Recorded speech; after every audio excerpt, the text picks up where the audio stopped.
Я расскажу вам, блин, как я таскал эту скотину. Когда он пьяный наблевал, я с тротуара собирал.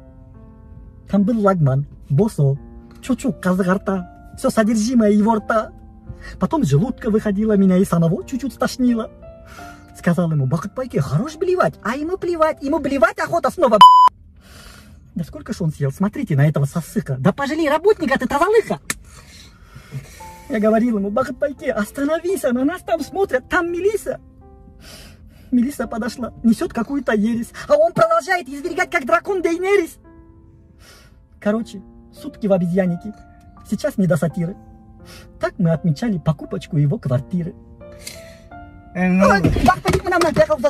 бері қара бұл қап-қара Шымкент көшедегі жара-бара бар, шет как будто шетелдей.